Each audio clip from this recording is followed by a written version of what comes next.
Selamat pagi. Apa kabar pemirsa TVR Parlemen dimanapun Anda berada? Berjumpa kembali tentunya dalam program TVR 09 bersama saya Alfat Rizky dan juga rekan saya. Dan saya Elisa Purba. Pemirsa, seperti biasa dalam 30 menit ke depan kami akan menyajikan kepada Anda sejumlah berita nasional. Khususnya dari sudut pandang DPR RI sebagai referensi Anda untuk memahami dinamika politik, hukum, ekonomi, sosial, dan budaya di Indonesia. Pemirsa TVR Parlemen, inilah TVR 09 selengkapnya.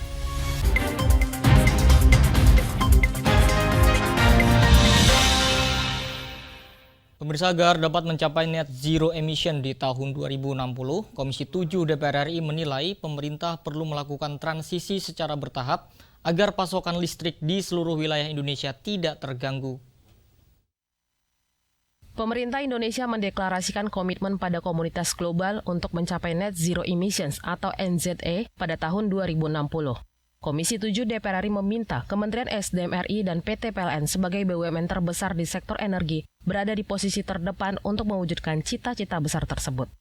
Wakil Ketua Komisi 7 DPR RI Bambang Haryadi menyampaikan, PLN harus melakukan berbagai macam terobosan serta memimpin pelaksanaan transisi energi dan aspek keberlanjutan di berbagai lini bisnisnya, termasuk untuk transisi energi di sektor ketenagalistrikan. Untuk dapat mewujudkan program NZE pada tahun 2060, pemerintah perlu melakukan transisi secara bertahap agar pasokan listrik di seluruh wilayah Indonesia tidak terganggu. Sebagai bentuk dukungan, Komisi 7 DPR RI akan mempercepat pembentukan payung hukum untuk memudahkan proses transisi energi. Setiap transisi itu akan ada yang terganggu kan. Harapan kita dengan beralih berangsur-angsur ini target kita net zero emission 2060 tercapai, tapi juga pasokan untuk listrik masyarakat juga tetap terjaga dengan baik gitu. Kita akan menyelesaikan RUPTL terbaru, tadi sudah disampaikan oleh Dirjen. Kita akan lebih mengkonkretkan mana-mana saja pembangkit listrik PLN yang akan bertransisi ke energi baru terbarukan itu. Komisi 7 DPR RI berkomitmen terus menjalankan fungsi pengawasan khususnya terkait transisi energi, hasil inovasi produksi energi ramah lingkungan, serta bersama-sama dengan pemerintah berupaya merealisasikan capaian net zero emission pada tahun 2060. Dari Surabaya, Jawa Timur, Rian Indrayana, TVR Parlemen melaporkan. Kita beralih ke berita selanjutnya, pemirsa. Anggota Komisi 1 DPR RI mengimbau agar masyarakat Bali lebih berhati-hati dalam memilih calon kepala daerah, mengingat dinamika dan hubungan internasional kuat di Bali. Anggota Komisi 1 DPR RI Sturman Panjaitan menegaskan pentingnya dukungan terhadap Kodam 9 Udayana dalam melakukan pengamanan Pilkada serentak tahun 2024. Sturman menyatakan, Komisi 1 akan membantu memenuhi kebutuhan Kodam 9 Udayana sesuai dengan peraturan yang berlaku. Sturman mengimbau masyarakat Bali untuk lebih teliti dalam memilih calon kepala daerah. Ia menekankan pentingnya memilih pemimpin yang baik untuk masa depan 5 tahun ke depan, mengingat dinamika dan hubungan internasional yang kuat di Bali. Selain itu, Sturman menambahkan memilih pemimpin terutama di Bali menjadi hal yang sangat penting, mengingat Bali sebagai wajah Indonesia seringkali dijadikan tempat pertemuan forum internasional. Nah, tentunya karena kita mitra kerja Kodam TNI, makanya kita mensupport mereka, apa yang mereka butuhkan coba kita salurkan melalui sesuai dengan peraturan perundang-undangan yang ada. Kemudian kita juga mengimbau masyarakat di sini agar lebih teliti, lebih baik memilih calon kepala daerah mereka untuk 5 tahun ke depan. Jangan sembarangan, jangan, harus hati-hati agar mereka tidak salah memilih 5 tahun ke depan kepala daerah masing-masing. Ini penting untuk mereka. Karena memimpin mereka 5 tahun ke depan. Karena provinsi ini, khususnya Bali, ini provinsi yang sangat-sangat dinamis dan hubungan internasional juga luar biasa dan banyak acara-acara yang tingkat internasional yang dilakukan di sini sehingga mereka sudah siap untuk menghadapi itu. Komisi 1 DPR RI juga berkomitmen terus mendukung Kodam 9 Udayana dalam menjaga keamanan Pilkada agar berjalan aman, lancar, dan tertib. Dari Denpasar, Bali, Rizky Kurniawan, TVR Parlemen melaporkan.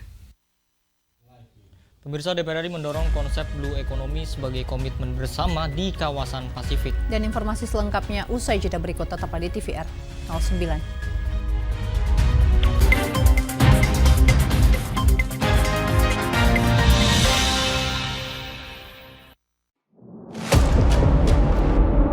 Sini ditambang. Konflik yang terjadi, Warga sini tidak mengizinkan. masalah yang tersisihkan menjadi kesenjangan sosial. Ya namanya rakyat kecil gak bisa apa-apa, mau komplain juga gak didengar. Sebab apa? Itu menyangkut isi perut kami semua. Bagaimana memutus keterbatasan untuk didengar? Jadi kalau misalnya masyarakat sudah merasa tidak lagi ada yang memperjuangkan aspirasinya, maka masyarakat memang sangat berhak untuk meminta dewan yang mewakili mereka di parlemen. Kami menyusuri batas-batas peristiwa, mengurai berbagai polemik yang terjadi, meluruhkan suara-suara marginal, menjadi nyata dalam setiap aspirasi, melaksanakan tugasnya sebagai wakil rakyat. Saksikan Aksi Dewan setiap hari Senin dan Rabu pukul 10.30 waktu Indonesia Barat hanya di TVR Parlemen. DPR RI memiliki fungsi diplomasi dalam menjalankan politik luar negeri sesuai dengan pasal 116 Undang-Undang MD3. Kontribusi aktif BKSAP DPR RI memainkan peranan penting dalam memenangkan persaingan global melalui IPU, IPA, IPPF, IPA, dan PUIK. BKSAP memiliki komitmen yang tinggi dalam krisis kemanusiaan dunia. Fungsi diplomasi dijalankan untuk mendukung upaya pemerintah dalam melaksanakan politik luar negeri.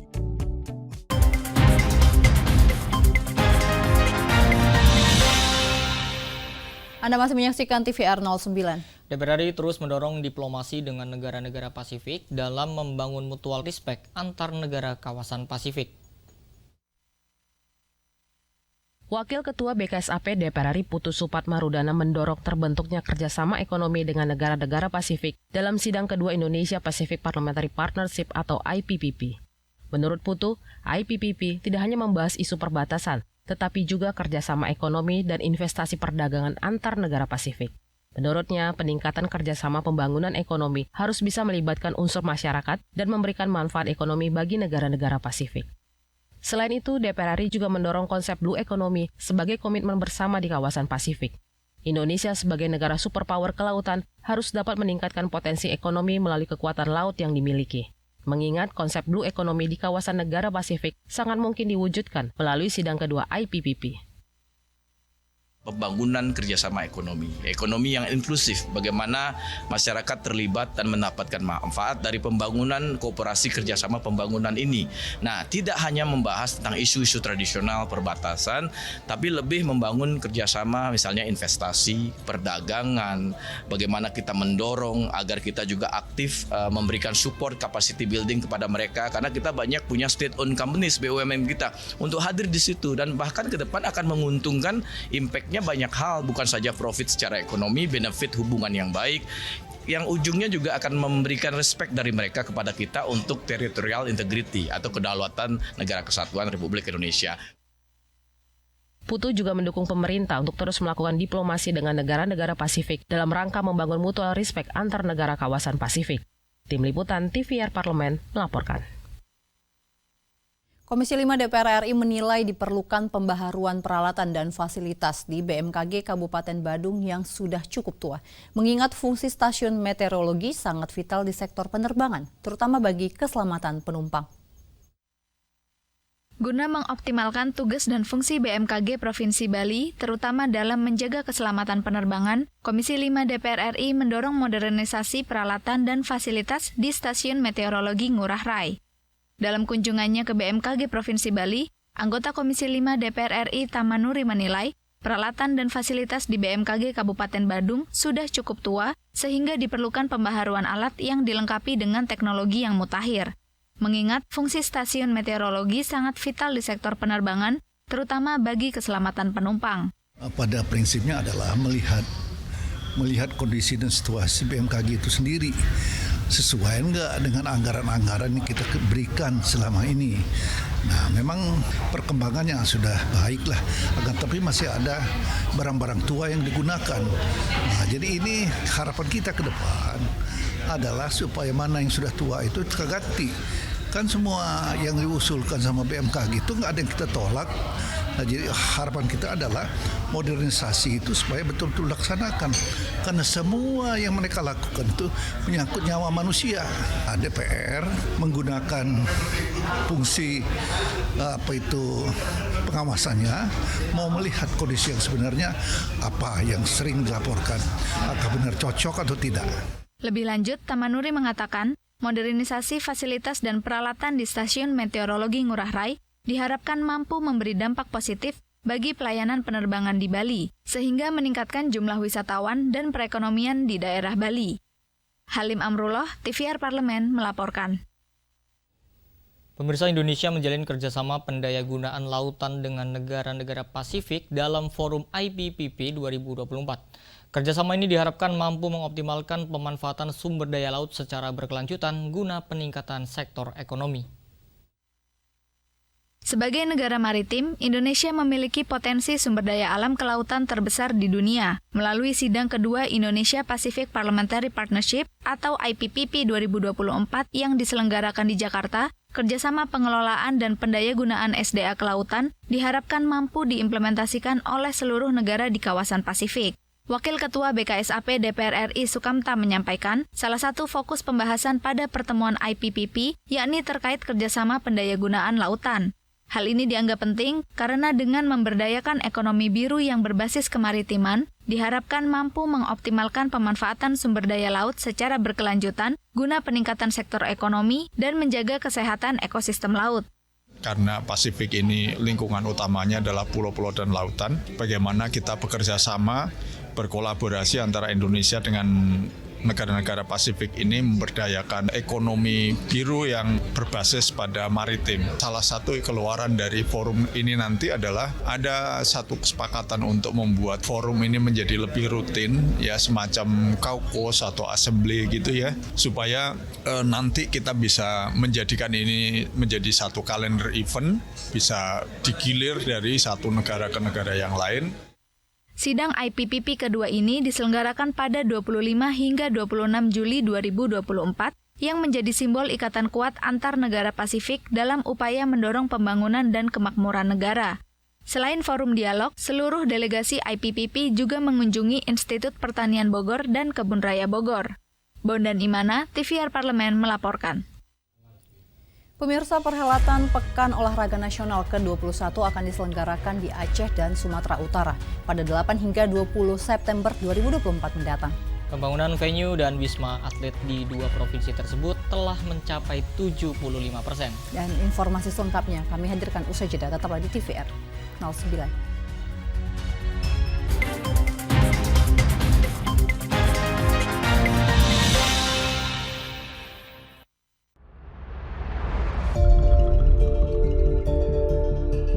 The House of Representatives of Republic of Indonesia will host the Indonesia Pacific Parliamentary Partnership or IPPP in Jakarta from 25th to 26th of July 2024.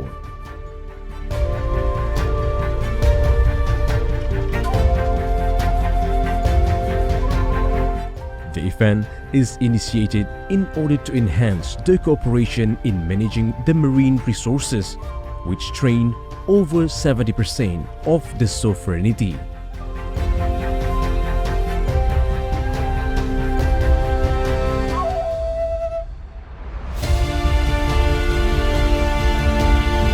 Brings fostering regional connectivity and inclusive development as the main issue. The House invites 14 countries and 2 countries under Pacific regions to participate to this international event.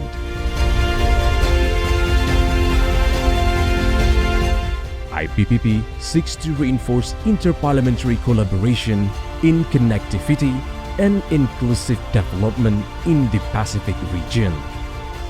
Within the maritime, environment, climate change, natural disasters, social, cultural, and education sector.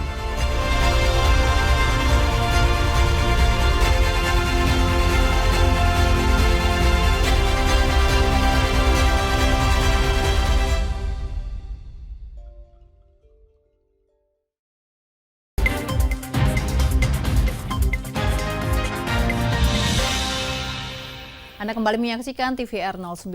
Pemirsa, DPR RI mengingatkan pentingnya Pemprov Aceh memperhatikan pemenuhan 5 kunci sukses dalam penyelenggaraan PON ke-21. Ya, DPR RI juga turut mengingatkan pesta olahraga tersebut harus bisa menghadirkan dampak positif bagi masyarakat setempat dan terus menggarisbawahi soal keamanan.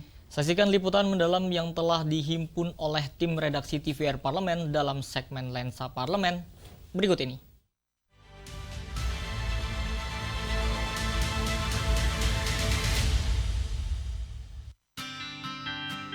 Pekan Olahraga Nasional atau PON tahun 2024 menjadi edisi perdana yang melibatkan 2 provinsi sekaligus sebagai tuan rumah, yaitu Aceh dan Sumatera Utara.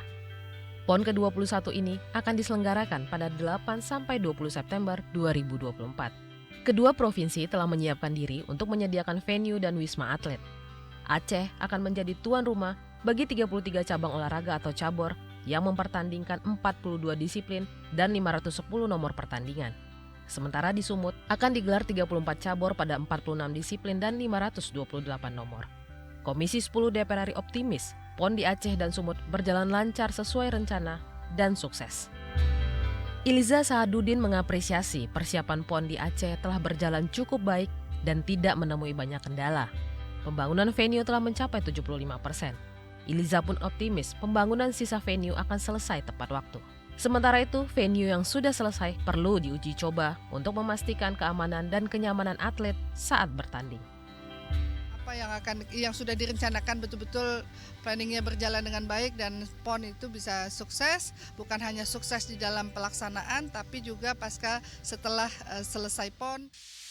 Sementara Mujib Rohmat mengingatkan pentingnya Pemprov Aceh memperhatikan pemenuhan 5 kunci sukses dalam penyelenggaraan PON ke-21. Jangan sampai persiapan PON ke-21 malah menimbulkan pelanggaran hukum pasca event selesai. Administrasinya itu laporannya harus semua clean, kemudian nggak ada masalah dengan BPK, nggak ada masalah dengan KPK, nggak ada masalah dengan Kejaksaan. Ini yang diharapkan di ujungnya, di endingnya yang saya sebut sebagai husnul khotimah itu, di ujung itu harus positif betul. Di tempat berbeda, Wakil Ketua Komisi 10 DPR RI Abdul Fikri juga mengingatkan 5 kunci sukses yang harus terpenuhi dalam penyelenggaraan PON ke-21. Pesta olahraga tersebut harus bisa menghadirkan dampak positif bagi masyarakat setempat. Tidak lupa, Fikri menggarisbawahi soal aspek keamanan dalam penyelenggaraan PON ke-21. Sukses penyelenggaraan, sukses prestasi, sukses ekonomi juga, artinya masyarakat itu harus merasakan adanya PON. Jadi nanti UMKM bisa bangkit dan sebagainya. Dan sukses administrasi, ini maksudnya akuntabilitas. Karena faktanya di beberapa PON menyisakan problematika administrasi. Komisi 10 DPR RI berharap seluruh pihak yang terlibat, baik di tingkat pusat maupun daerah, perlu saling bersinergi menyukseskan PON 2024.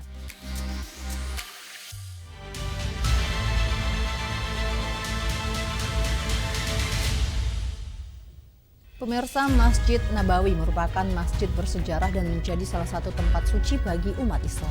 Dan tentunya sebagai salah satu tempat religius di kota Madinah, tentunya banyak fakta menarik nih yang dibalik kemegahannya. Oleh karena itu jangan kemana-mana pemirsa, tetaplah di TVR 09.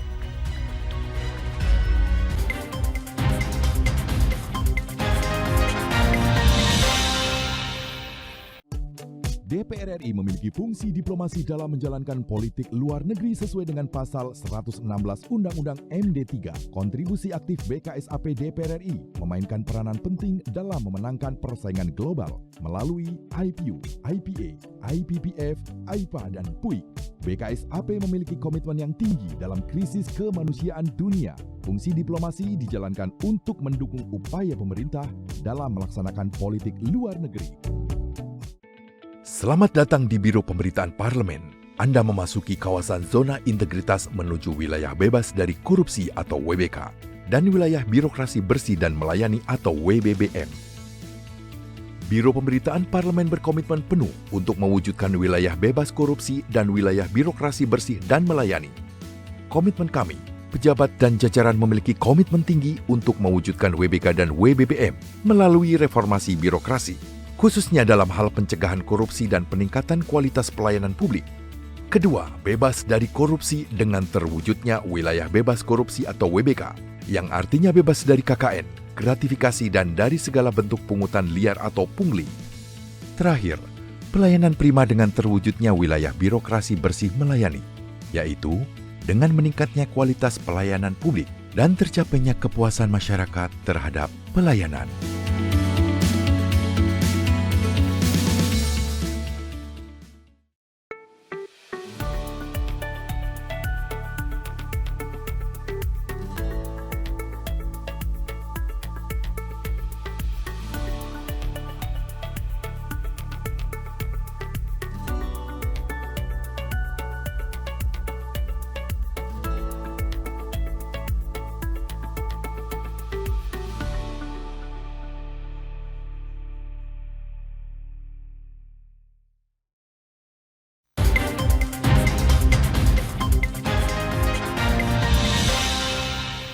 Kembali pemirsa di TVR 09. Ya pemirsa, yang merupakan masjid kedua dibangun dalam sejarah Islam, Masjid Nabawi juga menjadi masjid terbesar kedua di dunia.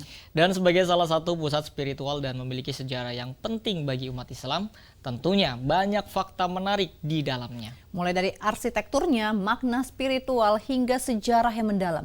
Tentu tanpa berlama-lama, mari kita saksikan pemirsa tayangan mengenai fakta menarik di balik kemegahan Masjid Nabawi pada segmen Intips, informasi dan tips untuk Anda.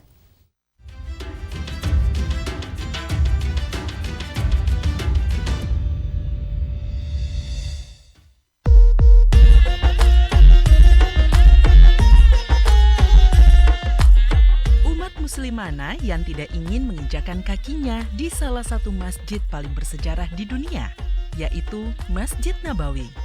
Tentu saja, sebab Masjid Nabawi merupakan salah satu tempat paling suci dalam agama Islam. Masjid ini merupakan tempat spiritual yang didirikan oleh Nabi Muhammad SAW. Kehadirannya tidak luput dari makna mendalam bagi umat Islam di seluruh dunia. Kunjungan ke Masjid Nabawi tidak hanya melengkapi perjalanan jemaah umroh dan haji, tetapi jauh lebih dalam dengan memberikan pengalaman religius bagi para jemaah. Terletak di kota Madinah, Arab Saudi, Masjid Nabawi merupakan salah satu masjid yang paling penting dan bersejarah dalam agama Islam. Yuk pemirsa Intips, kita cari tahu fakta-fakta menarik di balik kemegahan Masjid Nabawi yang wajib umat Muslim ketahui. Siapa sangka Masjid Nabawi yang merupakan masjid megah dan terbesar nomor 2 di dunia ini awalnya dibangun dengan sangat sederhana, yakni hanya menggunakan batu dan beratap pelepah kurma. Ternyata Masjid Nabawi pada saat ini sudah mengalami perluasan lebih dari 100 kali lipat dari ukuran pembangunan pertamanya. Tempat ini memiliki keistimewaan, yakni menjadi tempat persemayaman terakhir Nabi Muhammad SAW serta kedua sahabatnya Abu Bakar dan Umar bin Khattab. Arsitekturnya identik dengan payung kanopi raksasa untuk atapnya yang dapat dioperasikan secara otomatis. Tak hanya itu, Masjid Nabawi dilengkapi dengan penurun suhu hingga 8 derajat yang membuat suhu dalam masjid terasa lebih sejuk. Terdapat kubah hijau paling terkenal di atas makam Nabi Muhammad SAW. Kubah ini ditambahkan pada masa kekuasaan dinasti Ottoman yang memberikan tampilan visual yang menonjol dan simbolis. Masjid Nabawi juga menyediakan perpustakaan sebagai penyimpanan kitab kuno yang merupakan bagian penting dari warisan literatur agama Islam. Memiliki interior masjid yang dihiasi dengan kaligrafi indah serta marmer, mozaik dan minaret-minaret tinggi yang menambah kemegahan masjid ini. Masjid Nabawi juga menyediakan area serta fasilitas yang dikelola dengan sangat baik untuk mendukung kenyamanan jemaah yang berkunjung dari seluruh dunia. Kemegahan Masjid Nabawi ini bukan hanya terletak pada arsitekturnya, tetapi juga pada makna spiritual dan sejarah yang mendalam bagi umat Islam di seluruh dunia. Masjid Nabawi senantiasa menjadi salah satu pusat spiritual dan sejarah yang sangat penting bagi umat Islam, yang mencerminkan kekayaan sejarah, arsitektur, dan keagamaan yang mendalam. Itulah tadi informasi dan fakta di balik kemegahan Masjid Nabawi. Semoga umat Islam yang memiliki kerinduan ke tempat ini bisa mengunjungi Masjid Nabawi secepatnya ya pemirsa. Sampai jumpa di Intips episode berikutnya.